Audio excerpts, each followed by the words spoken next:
네, 오늘 말씀을 함께 나누겠습니다. 우리 하박국 3장 1절부터 16절까지인데 오늘은 사전에 봉독하기보다 말씀 중에 함께 우리가 말씀 함께 읽으면서 진행을 해가도록 하겠습니다.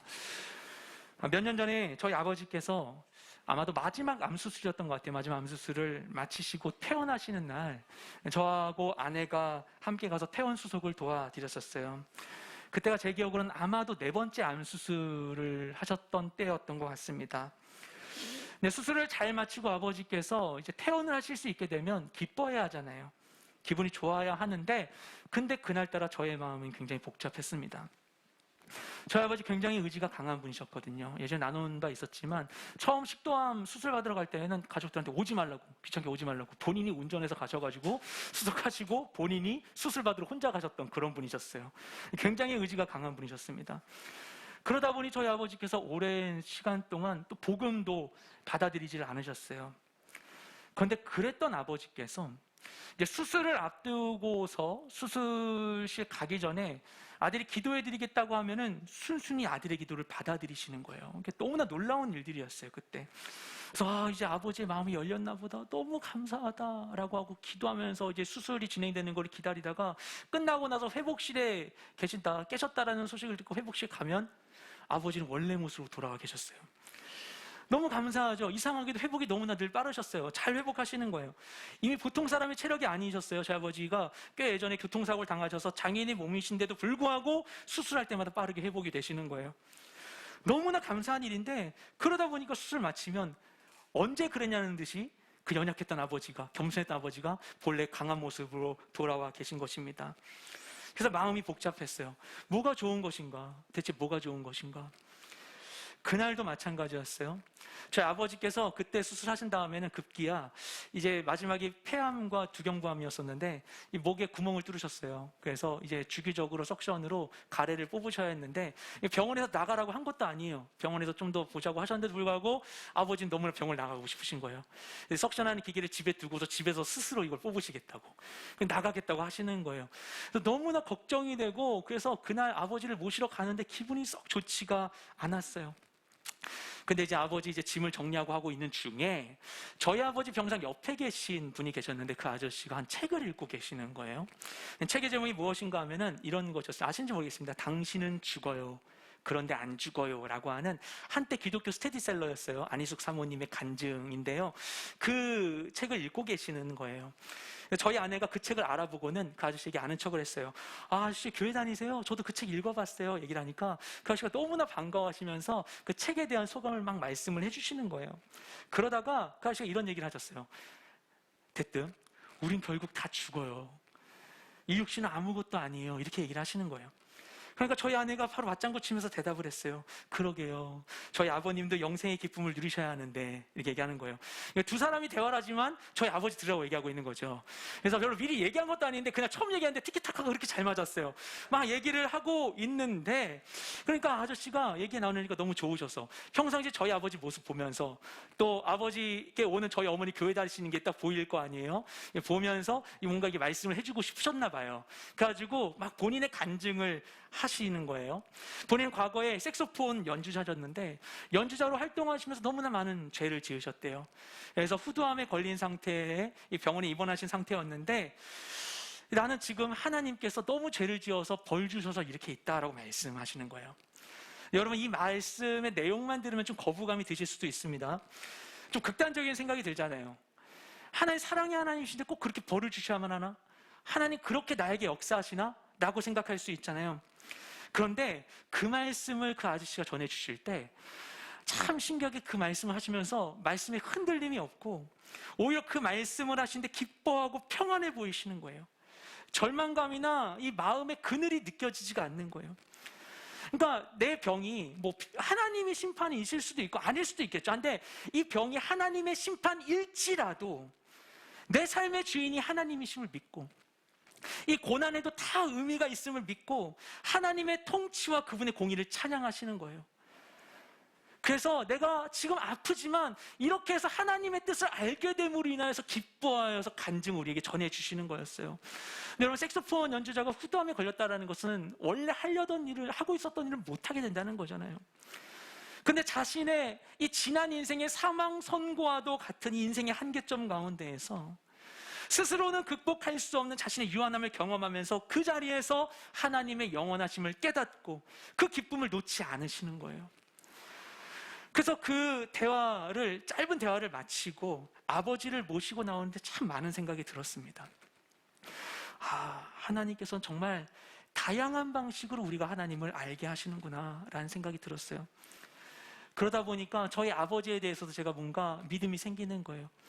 저희 아버지의 이해할 수 없는 삶의 이 궤적 가운데에도 하나님은 그 삶을 통해서 아버지를 향해 계속해서 말씀하고 계시겠구나. 이것을 내가 쉽게 생각하고 판단하고서 절망한 일이 아니구나 라는 생각을 하며 아버지를 잘 모셔드릴 수 있게 되었습니다. 결국 저희 아버지께서 하나님 영접하시고 영원의 소망 가운데 가족과 작별을 하셨죠. 하나님께서는 모든 사람들이 하나님을 온전히 아는 데 이르기를 원하십니다. 그분을 알 때 자신의 삶과 경험에 대한 우리의 해석이 달라져요. 인생에 대한 우리의 반응이 달라지게 됩니다. 정말 하나님을 알게 된다면 우리는 어떤 상황 가운데 있을지라도 힘들고 괴롭고 고통당하고 누군가에게 배신당하고 멸시당하고 억울함과 답답함 속에 있을지라도 욕하고 저주하거나 한탄하고 낙심하거나 또는 절망하고 자포자기하지 않고 어떤 상황에서든지 하나님을 찬양할 수 있게 되는 것입니다. 그래서 말씀 속에 나오는 이 고난의 아이콘 욥을 보면요, 잘 살고 있다가 순식간에 일시에 사랑한 자녀들을 다 잃어버리게 되었어요. 자신의 재산들도 다 사라지게 되었어요. 그러다 병까지 얻게 되고 나서 너무 괴로운 상황 가운데 있음에도 불구하고 말씀에 뭐라고 이야기하는가 하면 그런 상황 속에서도 욥이 입술로 죄를 범하지 않고 하나님을 원망하지 않았다라고 이야기합니다. 그가 너무나 힘든 어려움을 겪었음에도 불구하고 그가 이미 알고 있는 하나님에 대한 지식을 자신의 경험이 깨트릴 수가 없는 거예요. 너무나 힘든데 그렇다고 해서 하나님이 살아계심에 대해, 하나님의 사랑에 대해서 부인할 수가 없는 거예요. 이해할 수 없는 상황, 너무나 괴로운데도 불구하고 그는 하나님을 원망하지 않습니다. 그러자 뭐라고 합니까? 그의 아내가 와서 비난하면서 얘기해요. 그의 비참한 상황들을 지적하면서 뭐하고 있냐? 무슨 고상한 척하고 있냐? 차라리 하나님 욕하고 죽어버려라, 이렇게 얘기하는 거예요. 그럼에도 불구하고 그는 하나님 원망하지 않았습니다. 그리고 그 모든 고난의 날이 지난 후에 하나님께서 나타나서 그의 인생을 향한 하나님의 뜻을 알려주셨을 때 마지막으로 욥이 고백합니다. 그 고난을 거친 후에 욥의 마지막 고백이 무엇인가 하면, 내가 주에 대해 지금까지 내 귀로만 들었었는데 이제 내 눈으로 주를 보게 됐습니다 라고 고백해요. 주님, 내가 이제야 주님을 알게 되었습니다. 주님이 어떤 분이신지 내가 알게 되었습니다. 이게 욥의 고백이었습니다. 고통 가운데 있을 때, 내일에 대한 소망을 상실할 때, 인생의 방향을 잃고 헤맬 때, 갖가지 삶의 역경과 어려움 속에서 우리는 이 문제를 해결하기 위한 방법과 능력을 구하게 되지만, 정작 우리의 능력으로 벗어나기 어려운 그 모든 어려움 속에서 우리에게 정말 필요한 것은 무엇인가 하면 하나님을 아는 온전한 지식인 것입니다. 선지자 하박국은 고통의 시대를 살았던 사람이에요.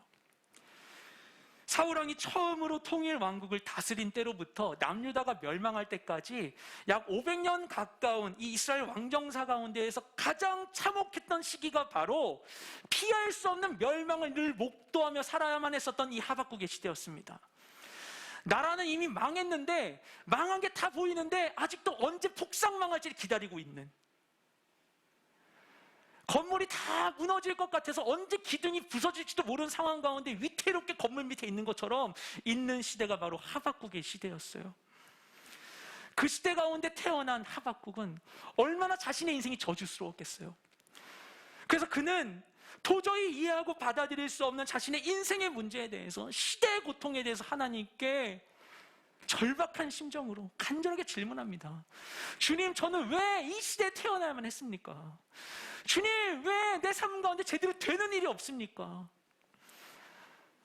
하나님께 질문할 수밖에 없었어요. 그리고 그런 그에게 하나님께서 찾아오셔서 대답해 주시죠.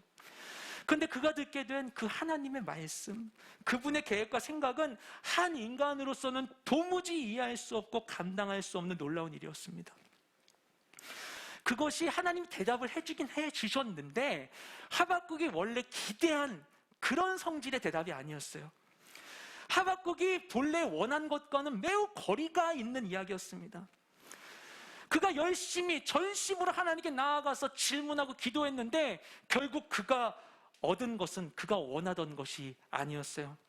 하지만 그 상황 가운데 그는 본래 자신이 바라던 것보다 더 귀한 것을 얻게 되었습니다. 이것을 통해서 진짜 하나님이 누구인지를 깨닫게 되었던 것이죠. 그러니까 내가 상상했던, 내 기대했던 스테레오타입의 하나님이 아니라 진짜 하나님이 누구신지를 그가 알게 되었던 거예요. 그리고 그 고백을 담은 것이 바로 오늘 본문에 나오는 하박국의 기도입니다. 하나님의 음성을 들은 그는 심판자와 구원자가 되신 그 하나님의 영광과 위엄을 찬양하면서 그분이 행하신 일들을 높여드리고 있어요. 우리 1절, 2절 말씀을 함께 읽도록 하겠습니다. 시작! 이것은 시기온옷 형식에 맞춘 예언자 하박국의 기도입니다. 오 여호와여, 나는 주의 명성을 듣고 두려웠습니다. 오 여호와여, 주께서 하신 일을 이 시대에 다시 새롭게 하셔서 이 시대에 알려지게 하소서. 진노 가운데서도 자비를 기억하소서. 아멘. 하나님의 그 계획을 온전히 깨닫게 되었을 때 하박국은 이 감당할 수 없는 이루어질 일에 대해서 두려워하고 있었어요. 하지만 하나님의 뜻 가운데서 이것이 반드시 이루어져야 된다는 사실 또한 깨닫게 되었습니다. 그래서 그가 기도로 주님께 간구하죠. 두 가지를 간구하고 있습니다. 방금 읽은 말씀 보면 첫 번째 무엇인가 하면 하나님, 그 하나님의 뜻을 속히 이 시대 가운데 이루어 주시옵소서. 주의 일을 부흥케 하여 주시옵소서. 이게 첫 번째 기도였어요. 또 두 번째 간구는 무엇이었는가 하면 하지만 부디 그 가운데에서도 하나님의 그와 같은 놀라운 심판을 내리신 중에도 우리를 기억하시고 우리에게 자비를 베풀어 주세요. 이게 하박국의 간구였습니다. 그는 본래 자신이 살고 있는 이 남유다가 왜 이 지경이 되고 만 것인지 이해할 수 없었어요. 이 상황 가운데 저 악인들의 땅 바벨론이 왜 번성하는지도 이해할 수가 없었어요. 세상은 이해하기 어렵고 납득하기 어려운 일로 가득했어요. 그 가운데 하나님은 정말 살아계신 것인지, 하나님 내 삶에 관심이 있으신지, 나의 고통의 소리를 듣고 계신지, 내가 아무리 열심히 살아도 하나님 이거 알고 계신지 알 수가 없었습니다. 하지만 그는 그가 바라던 것보다 귀한 하나님을 알게 됨으로써 이 하나님의 그 음성 속에서 이 불가해한 모든 상황들이 사실은 다 하나님의 계획 속에 있었다는 사실을 깨닫게 되었어요. 그래서 비록 너무 힘들지만 하나님의 뜻이 이루어달라고, 하지만 그래도 우리를 긍휼히 여겨달라고 기도하고 있는 것입니다. 하나님의 일을 보게 될 때 우리가 감당할 수 없는 우리에게 이런 양가 감정이 있을 수밖에 없어요. 하나님의 일은 이루어져야겠는데 나는 감당할 수 없어요. 고통 속에서 하나님의 뜻을 구하는 것입니다. 우리가 약을 먹거나 치료를 받을 때 원래 치료 받으려고 나으려고 하는 것인데 낫는 과정 가운데 역기능이 이루어지는 것을 일컬어서 그래 명현현상이라는 이름을 붙이죠. 그렇죠? 우리가 나으려고 하는데 뭔가 낫지 않는 것 같고 잠깐 더 아픈 것 같은 상황이 있을지라도 이것이 치료의 과정 가운데 있다면 온전히 나을 것을 기대하는 마음으로 잠깐의 고통을 참을 수 있게 되는 것입니다. 예수님이 하나님의 아들이시지만 이 땅 가운데 온전한 인간의 몸으로 오셨어요. 그래서 자신이 무엇을 감당하게 될지를 분명히 알고 계셨기 때문에 그 십자가의 고통이 너무나 감당하기 어려우셨어요. 그래서 하나님께 나아가 뭐라고 기도하시죠? 주여 이 잔을 내게서 옮겨주시옵소서. 예수님도. 하지만 땀방울이 핏방울이 되도록 기도하신 후에 다시 하나님께 뭐라고 고백하십니까? 그러나 아버지, 나의 원대로 마옵시고 아버지의 원대로 되기를 원하나이다. 우리가 하나님의 뜻을 알게 되면 당장의 행복과 당장의 고통을 넘어서 보다 높은 가치를 위해 살아갈 수 있게 되는 것입니다. 왜냐하면 나의 삶을 초월하는 하나님의 그 영광을 깨달았기 때문이에요. 하박국이 본문 가운데 이렇게 기도할 수 있었던 이유도 그 하나님의 영광을 그가 깨달았기 때문입니다. 우리 3절부터 5절까지 말씀을 함께 읽도록 하겠습니다. 시작. 하나님께서는 대만에서 오셨으며 거룩하신 분은 바란산에서 오셨습니다. 셀라. 그분의 영광이 하늘을 덮고 땅에는 그분께 대한 찬송이 가득합니다. 그분의 광채가 햇빛과 같았고 두 줄기의 빗줄기가 그분의 손에서 번쩍이니 그 안에 그분의 권능이 숨겨져 있었습니다. 재앙이 그분 앞서서 나아갔고 전염병이 그분의 뒤를 따라 나아갑니다. 아멘. 이 본문에 나오는 대만과 바란산은 이 이스라엘 남쪽 지역들을 의미합니다. 보다 구체적으로는 이스라엘이 과거 출애굽할 때 하나님과 언약을 맺었던 시내산이 있는 시나이 반도 지역을 의미해요. 그런데 하나님이 오시는데 어디서 오시는가? 바로 그곳, 약속의 장소였던 그 남쪽에서부터 오신다라는 거예요. 하나님이 우리와 자기 백성과 과거에 맺으셨던 그 약속을 기억하고 계셔서 오실 때 그 약속으로부터 오고 계시다라는 거예요. 그런데 그렇게 그들과 약속을 맺으신 그 하나님이 누구신가? 본문 가운데 그 하나님 누구신가 설명이 나요. 그분은 어떤 분이냐면은 땅과 하늘, 온 우주를 그분의 영광으로 채우시는 분이에요. 여러분 스스로에 대한 자랑거리를 A4 용지에 빽빽하게 쓰면 몇 장 쓰실 수 있으실 것 같으세요? 어떤 팬클럽이 연예인을 너무 좋아해서 연예인 얘는 코도 예쁘고 입도 예뻐 다 예뻐. 그러니까 이 연예인에 대한 좋은 점을 기록하려고 해서 팬클럽이 다 힘을 합쳐서 열심히 쓰고 써봤자 책 몇 권 쓰겠죠. 그런데 하나님께서는 모든 이 온 우주 가운데 그분의 영광을 다 채울 수 있는 분이라는 것입니다. 온 땅과 하늘에 기록해도 그분의 영광을 다 기록할 수 없는 분이 바로 하나님이신 거예요. 또한 온 우주에 그분에 대한 찬송이 넘친대요. 모든 피조물이 그분을 찬양하는 거예요. 그도 그럴 것이 모든 것을 하나님이 지으셨으니까. 하나님을 향한 찬양이 넘쳐나게 된다는 것입니다. 그분에게서 생명의 근원에는 빛이 나오는데요, 그 모든 생명의 이 현상 이면에는 그분의 권능이 숨겨져 있습니다. 그리고 반대로 모든 것을 멸망시킬 수 있는 심판의 권세도 하나님께 있다는 거예요. 하나님이 그런 분이신 거예요. 권능의 주심, 전능하신 주님. 그런데 그 능력의 주님, 모든 걸 초월하시는 주님께서 어디서부터 오시는가? 이스라엘과 약속하셨던 그 약속의 땅에서 오신다는 것입니다. 이게 놀라운 일입니다.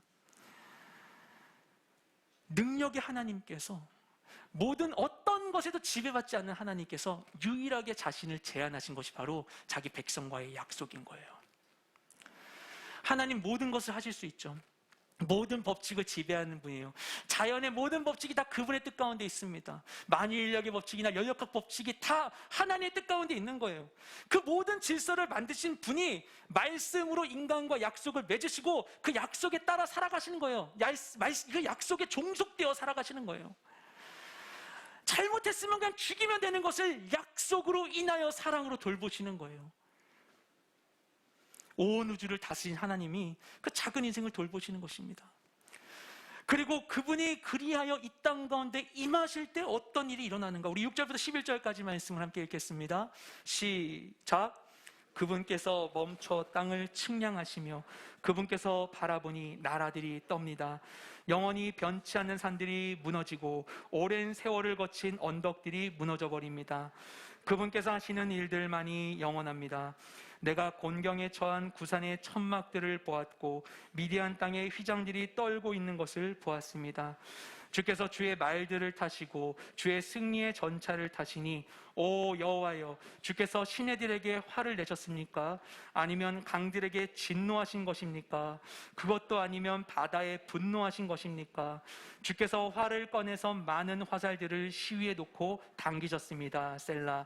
주께서 강으로 땅을 쪼개셨습니다. 산들이 주를 보고 뒤틀리고 억수 같은 물이 휩쓸며 내려갑니다. 깊은 바다가 소리를 높이고 물줄기는 힘있게 높이 치솟습니다. 빛처럼 나는 주의 화살과 번쩍이는 주의 창 때문에 해와 달이 하늘에서 멈춰버립니다. 아멘. 이 본문을 보면요, 이 세상에 하나님께서 임재하실 때 그분의 임재의 결과가 어떤지가 묘사되어 있어요. 그분이 멈춰서 땅에 개입하실 때 모든 나라들이 그분 앞에 두려워 떤다고 합니다. 그리고 인간이 영원하리라 생각한 것들, 그들이 쌓았던 모든 것들, 거대한 산들도 주님 앞에 속절없이 무너지고 맙니다. 바벨탑이 그랬던 것과 같이. 그리고 모든 것이 무너진 후에 어떻게 되는가 본문을 보면 굉장히 구체적인 묘사가, 모든 것, 영원하리라고 믿었던 것이 다 무너지고 난 다음에 그 폐허 속에 무엇이 남는가? 하나님의 영원한 일만이 남게 된다는 겁니다. 하나님은 그렇게 온전하지 않은 것들을 무너뜨려 버리세요. 영원하지 않을 것들을 무너뜨려 버리세요. 왜냐? 그 모든 무가치한 것들이 무너진 자리 가운데 영원한 것만이 견고히 설 수 있도록 그렇게 하신 것입니다. 우리 인생에도 그러실 수 있어요. 하나님을 대적하여 높아진 것이다. 하나님 그것을 무너뜨리십니다. 왜냐? 하나님의 뜻만이 우리 인생 가운데 견고히 설 수 있도록 그렇게 하시는 것이죠. 그래서 우리 인생 가운데 내가 의지하였던 것들이 무너지는 순간이 올 수 있어요. 내가 열심히 추구했던 것들을 상실할 때가 올 수 있어요. 그때 우리가 나의 삶의 질서가 무너짐으로 인하여서 실망할 수 있지만, 그때 우리가 사실 주목해야 되는 것은 무엇인가? 이때 내가 의지하던 것이 무너질 때 하나님이 세우시는 것은 무엇인가를 봐야 하는 것입니다. 하나님 그렇게 우리 가운데 역사하세요. 지금 우리가 그런 시대를 더욱더 살고 있지 않습니까? 영원할 것 같은 기업이나 시스템이나 명예가 순식간에 무너지는 시대를 살아가고 있어요. 인간의 모든 일들은 주님 앞에 유한할 수밖에 없는 것입니다. 그 주님께서 임하시면 어떤 일이 일어납니까? 본문에 주님이 말과 전차를 타고 가신다고 하죠. 이 말과 전차는 그 당시에 최신의 무기라고 볼 수 있어요. 그런데 여기 묘사가 어떻게 나오냐? 주님께서 그렇게 가실 때, 말과 전차를 타고 가실 때 시내와 강과 바다에 화를 내신다라고 이야기하고 있습니다. 그리고 또 하나님께서 화살과 창을 드셨을 때 그 앞에서, 하나님 앞에서 해와 달과 별이 멈출 것이라고 이야기하고 있어요. 그래서 본문을 보면요, 방금 읽은 말씀 가운데 바다와 강이 계속 언급되죠. 이것은 그 당시에 큰 강을 끼고 있었던 강대국들을 의미합니다. 바벨론은 메소포타미아에서 유프라테스 강과 티그리스 강을 끼고 있었죠. 또 이집트는 나일강을 갖고 있었습니다. 그래서 이 지역 가운데에서 문명을 키운 이들 나라들은 풍부한 수자원을 통해서 발전된 문명을 이룰 수 있었습니다. 그뿐만 아니라 이들은 그 강을 신성시했어요. 신으로 여겼어요. 또한 하늘의 해와 달과 별도 신으로 섬겼습니다. 이집트는 나일강의 신 하피를 섬겼어요. 그래서 나일강을 하피라는 신이 주기적으로 범람시켜서 땅을 기름지게 만들어준다. 그래서 하피는 풍요의 신이면서 강의 신이었습니다. 바벨론에서는 태초의 세계가 바다의 신 티아마트와 강의 신 압수의 이 관계를 통해서 이루어진 것이다라고 믿고 있었어요. 그리고 그들에게 이 풍부한 수자원을 주는 유프라테스 강과 티그리스 강은 티아마트의 두 눈물로부터 시작된 강이라고 생각을 하고 있었습니다.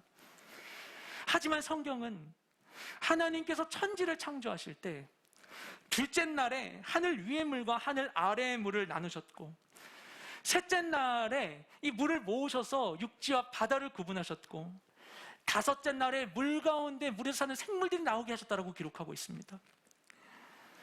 하나님은 그분의 뜻에 따라 강과 바다를 만드셨어요. 그분의 목적 안에서. 그것은 하나님께서 창조하신 이 세상 가운데에서 하나님이 주신 생명이 온전히 흘러가게 하기 위한, 공급되게 하기 위한 하나님의 방법이었어요. 그래서 인간이 이 물을 통해, 수정원을 통해서 하나님의 사랑과 능력을 알게 하셨죠. 에덴 동산에도 강이 흐르고 있었죠. 그걸 통해서 하나님의 사랑을 우리가 누리게 하셨어요.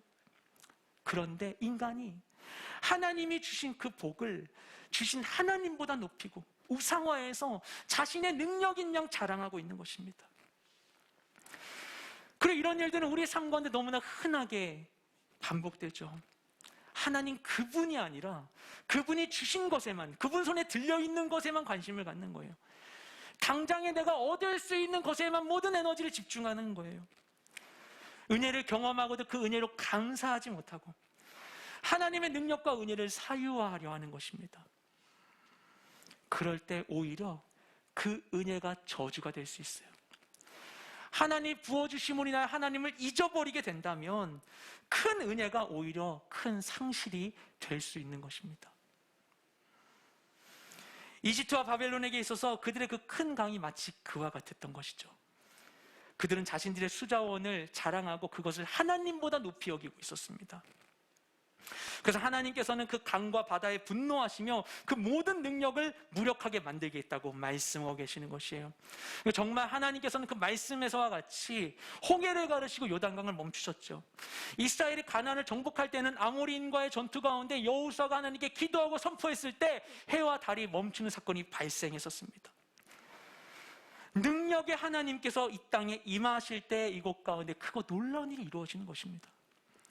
근데 하박국이 그런 하나님을 알게 되었어요. 그러자 그는 자신의 도저히 변하지 않을 것만 같은 절망의 시대를 변화시킬 분이 오직 하나님이심을 깨닫게 되었습니다. 그래서 자신의 시대 가운데, 이 시대 가운데, 나의 삶 가운데 하나님의 임재와 심판을 간구하게 됩니다. 우리 12절부터 16절까지 말씀을 함께 읽겠습니다. 시작. 주께서는 진노로 땅을 점령하셨고 분노로 민족들을 짓밟으셨습니다. 주의 백성을 구원하시려고, 주의 기름 부음 받은 사람을 구원하시려고 나오셨습니다. 주께서 악한 사람의 집 우두머리를 쳐부수셨고 발에서부터 머리까지 발가벗기셨습니다. 셀라.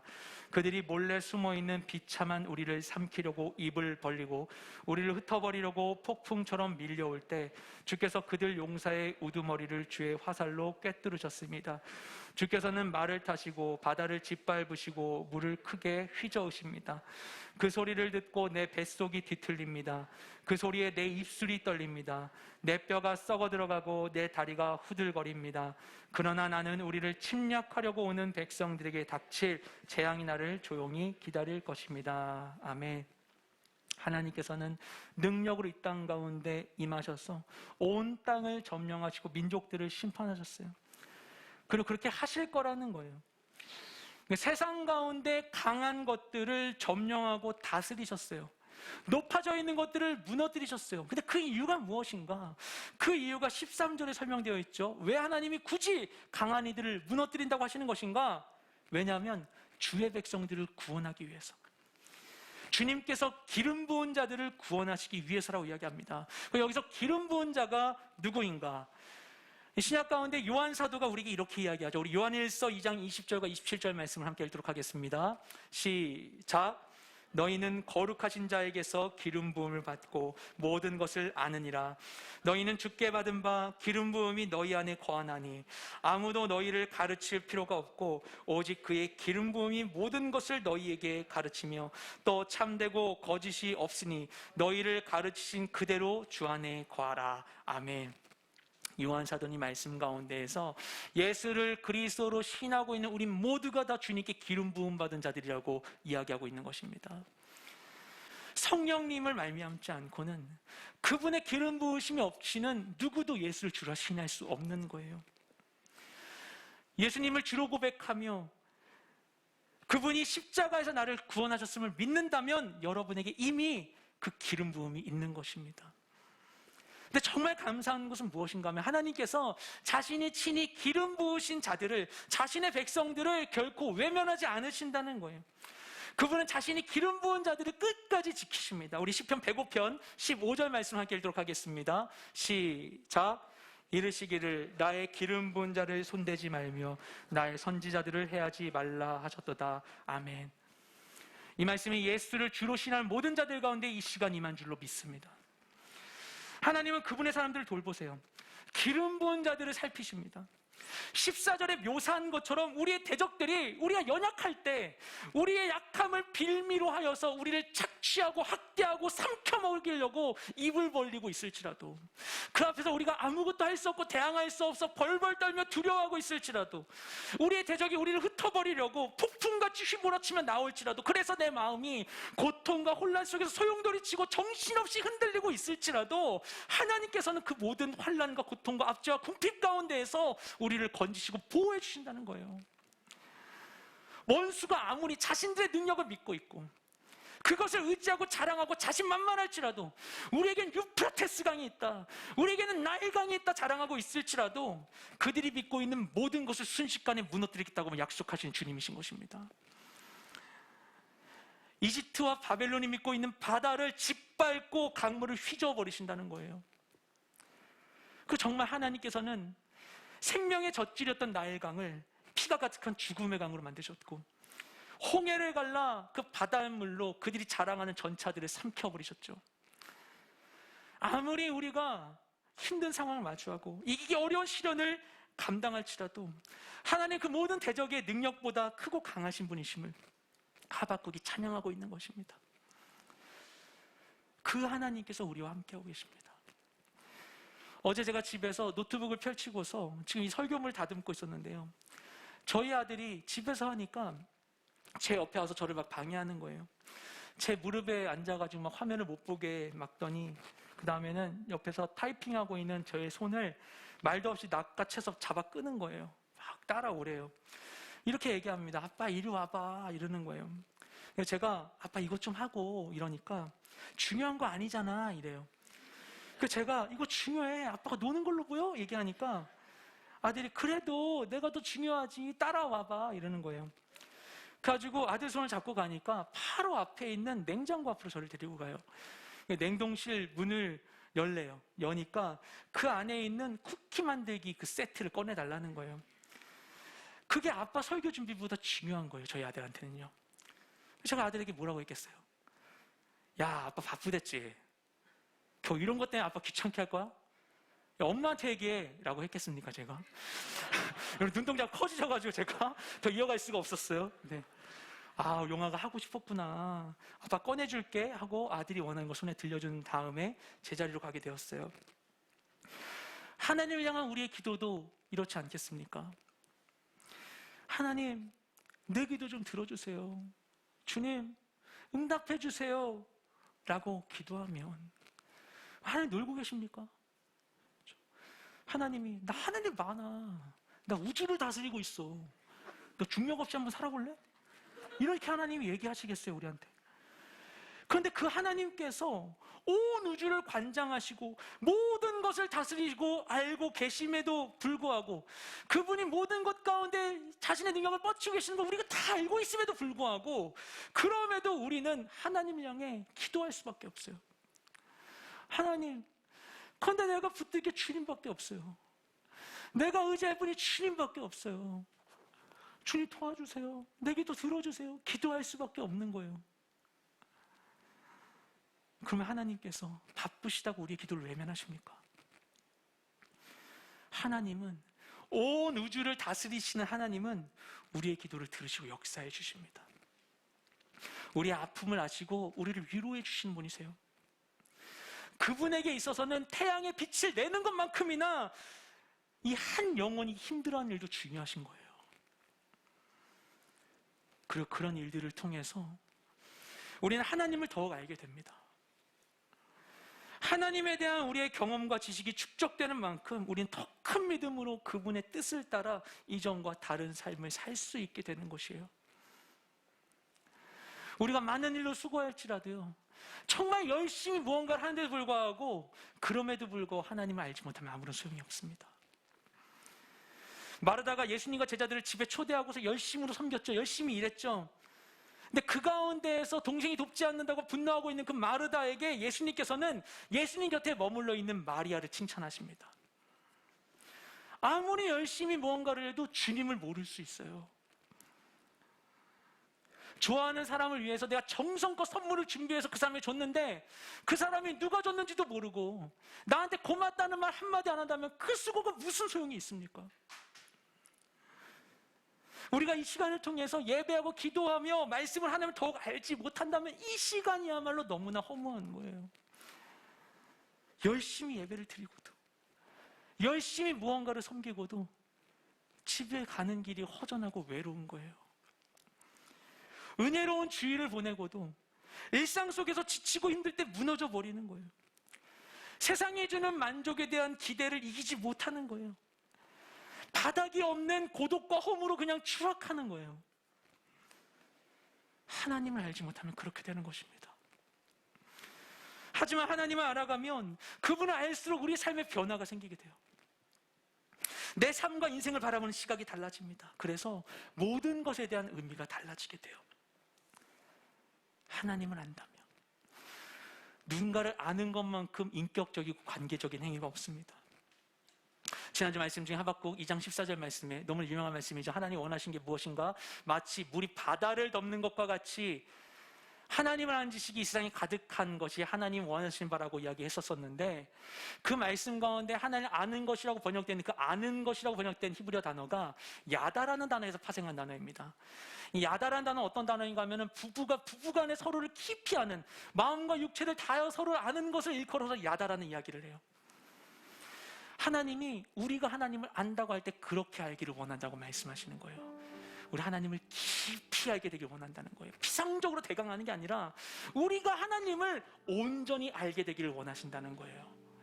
경험함으로, 욥이 고백하는 것처럼 귀로 듣기만 하는 게 아니라 눈으로 주님을 배운다고 고백하게 되기를 원하시는 거예요. 그것을 알리기 위해서 하나님은 온 우주 가운데 가득 채우고 계신 그분의 영광을 통해서 우리에게 선전하신 거예요. 자신을 드러내시는 거예요. 우리 삶에 그와 같은 하나님의 일이 가득하도록 계속 끊임없이 말씀하시는 거예요.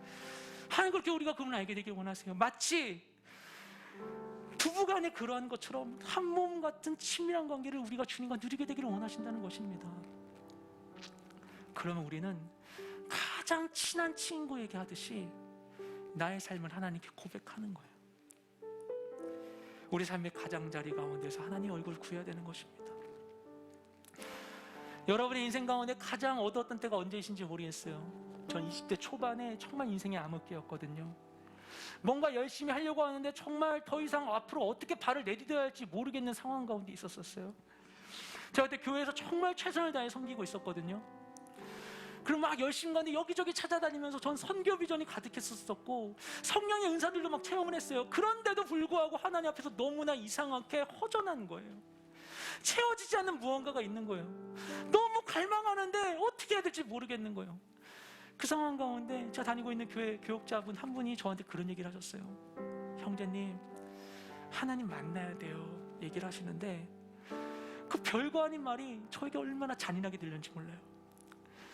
내가 뭘 안 했어? 내가 얼마나 열심히 섬겼는데, 내가 얼마나 열심히 했는데 뭘 더 하라고? 그때까지 해왔던 모든 것이 다 허무하고 아무것도 아닌 것처럼 느껴지고 다시 새로 시작해야 된다는 말처럼 느껴져서 그렇게 그 말이 힘들었어요. 근데 시간이 지나고 보니까 그 말씀이 너무 맞는 말이었어요. 정직한 말씀을 해주신 거였어요. 그 순간에 그 어려움 속에서 나는 내 길이 어디로 가야 될지 헤매고 있었지만 그 상황 가운데 진짜 저를 만족시키고 안심시켜줄 수 있는 분은 하나님밖에 없었어요. 하나님밖에. 그분이 주시는 그 무엇이 아니고, 그분이 주신 어떤 방법이 아니고 하나님 그분만이 영혼에 대한 저의 갈망을 채울 수 있었어요. 우리 안에 있는 아무것도 채울 수 없는 허무함과 갈망을 채울 수 있는 분은 오직 영원하신 주님밖에 없습니다. 그래서 우리가 주님께 나아가야 하는 거예요. 그분을 알아야 하는 거예요. 그리고 그분을 안다면 반드시 기도해야 되는 것입니다. 주님의 일을 내 삶 가운데 이루어 주시옵소서. 하나님의 그 뜻이 이 세대 가운데 이루어지게 하여 주시옵소서. 그 가운데 나를 기억하시고 긍휼히 여겨 주시옵소서. 그 놀라우신 하나님의 나라 가운데 살아가는 내가 될 수 있도록 도와주시옵소서. 기도하며 나아가는 거예요. 인생 가운데 힘들 때 힘들으니까 반응하고 괴롭히니까 반응하듯이 꿈틀꿈틀하듯이 수동적인 반응으로 내 인생을 살아가는 것이 아니라 다가오고 있는 하나님의 때 가운데에서 그분의 일을 앞당기며 그분의 일을 이루며 진취적으로 담대히 내 삶을 살아내는 거예요. 주님은 그렇게 그분의 역사 가운데 우리를 불러주십니다. 기도하는 거예요. 주님께 주님 역사하소서. 내 삶 가운데 주님의 일이 이루어지기를 원합니다. 하나님 오늘 그렇게 기도하는 자들 찾고 계십니다. 인생의 모든 상황 가운데 간절히 주님을 깨닫는 우리 모두가 되시기를 주님을 축복드립니다. 우리가 이 시간에 우리 말씀의 은혜를 따라 기도하며 나아갈 텐데요, 기도하기에 앞서서 우리가 찬양의 고백을 올려드렸으면 좋겠어요. 하나님, 정말 주님은 내 삶의 모든 것 되십니다. 이 땅의 모든 것이 주님의 통치 안에 있습니다. 주님에게 임하여 주시옵소서. 주의 통치를 의지하는 마음으로 시간 주님께 찬양하며 이어서 기도하도록 하겠습니다. 주께서 다스리네, 주께서 다스리네 내 삶을, 주께서 다스리네 내 삶을, 주께서 일하시네 지금도, 주께서 일하시네 내 삶에 주님만 의지해 주님만 의지하여 주님만 의지하여 예 주님만 의지하여 주님만 의지하여 주님만 의지하여 예수 다시 한번 고백합니다. 주께서 다스리네 주께서 다스리네 내 삶을 주께서 다스리네 내 삶을 주께서 일하시네 지금도 주께서 일하시네 내 삶에 주님만 의지하여 주님만 의지하여 주님만 의지하여 예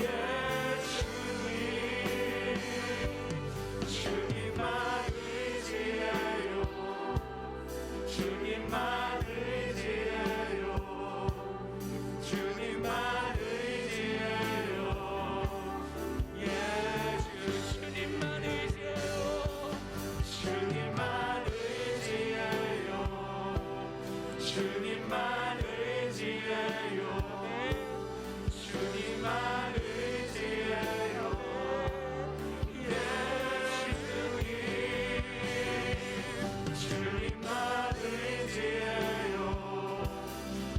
주님만 의지하여 주님만 의지하여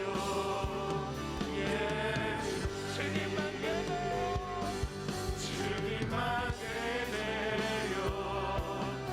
주님만 예배요 주님만 예배요 주님만 예배요 예수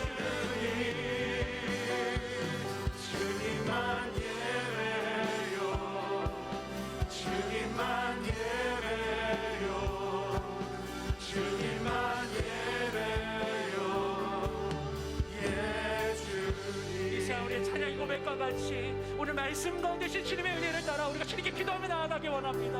주님 내 힘으로 아무것도 할 수 없는 순간 가운데 오직 주님만이 나의 모든 것 되심을 고백하고 인정하며 나아가길 원합니다. 아버지 나의 마음이 주님을 아는 지식으로 가득 채워지게 하여 주시옵소서.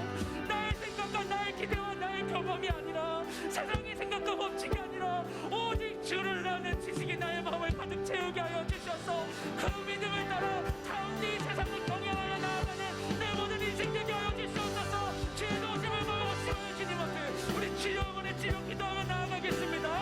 주여 주님 우리 가운데 만나서 주님 주님만 의지하여 주님만 의지하여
번 더 주님께 기도하며 나아갈 때 여러분 인생 가운데 가장 그 어려운 문제들이 이 시간 주님께 올려드리며 나아가기 원합니다. 내가 정말 기대하는 그 무엇, 내가 좌절했던 그 무엇, 내가 해결하지 못했던 그 모든 문제들이 이 시간 주님께 올려드리기 원합니다. 심지어는 내가 내 인생 가운데 묻어두고 해결할 수 없을 것이라 내 인생 원래 그렇다고 내가 포기했었던 그 모든 것까지도 이 시간 주님께 올려드리기 원합니다. 주님이 마여 주시옵소서. 내가 할 수 없는 모든 상황 가운데 진짜 새 일을 행하실 분 오직 주님밖에 없습니다. 주님이 마시고 역사하여 주셔서 내 인생의 주님 오직 주님 되심을 내가 온전히 경험하고 고백하게 하여 주시옵소서. 삶의 자리 가운데 주님을 초청하 합심하여 주님께 우리 주여 한번 외치며 기도하며 나아가겠습니다. 주여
주님께 올려드리며 나아가기 원합니다. 주님 카운트다운 집회 주님께 올려드립니다. 하나님의 거룩한 사역 가운데 함께할 주님의 사람들이 일어나는 귀한 예배가 될 수 있도록 모든 시간 가운데 함께하시고 안전과 질서를 지켜 주시옵소서. 또 여름에 우리 행하는 모든 아우리치 있습니다. 일본, 스페인, 또한 괴산, 인천, 그리고 네팔 사역 가운데 주님 기름 부어주셨어. 하나님의 크신 일을 경험하고 동참함으로 하나님의 품에 참여하는 놀라운 일이 될 수 있도록 주여 우리 가운데 함께하시고 함께할 자들을 불러 주시옵소서. 합심하여 주께 다시 한번 우리 주여 한번 주며 기도하며 나아가겠습니다. 주여 주님 우리 가운데 임하소서. 아버지 하나님의 나라의 주님 오늘날 초대하여 주시면 감사드립니다.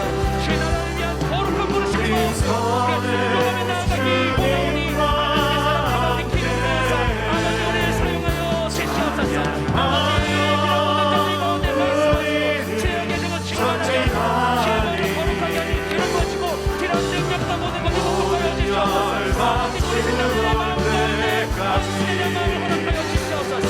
귀한 사랑 가운데 귀한 사랑 가운데 부르심 가운데 왜 그대로 순종하는 하나님의 사람들이 온전히 일어나게 하여 주시옵시고 아버지 그들의 모든 가운데 주의 나라를 위한 놀라운 일이 하나님 보호하시고 주의 가운데 주의 능력이 우리 가운데 이루어지게 하소서. 주여 주의 이루소서. 주의 꿈을 이루소서. 주의 꿈을 이루소서. 주여 우리 가운데 이루어 주시옵시고 우리를 통해 역사하여 주시옵소서.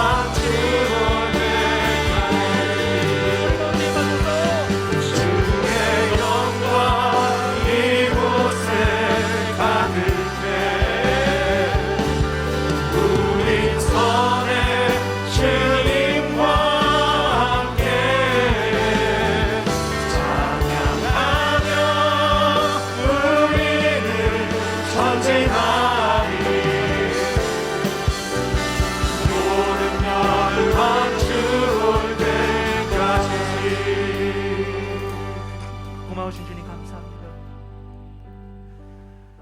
크고 위대하신 주님 나와 함께 하심을 감사드립니다. 우리가 나의 모든 한계를 넘어서 주님을 알기를 원합니다. 내 지식과 경험에 넘치는 하나님을 알기를 원합니다. 주여, 나를 기억하사 임하여 주셔서 여호와를 아는 지식이 내 인생을 가득 채우게 하여 주시옵시고, 그 놀라운 지식이 나의 찬양을 통한 내 삶 가운데 오늘 흘러 넘치도록 주여, 우리 인생을 통하여 역사하여 주시옵소서. 감사드립니다. 우리 가운데 늘 함께 하실 주님을 찬양하며 올 여름의 모든 사역과 나의 모든 삶의 자리 가운데에서 주님 붙들며 나아갈 때 크고 놀라운 일 행하실 주님을 믿고 기대하며 우리의 모든 기도를 살아계신 예수님의 이름으로 기도드렸습니다. 아멘. 우리의 기도를 들으신 살아계신 하나님께 감사 영광의 박수 올려드립니다.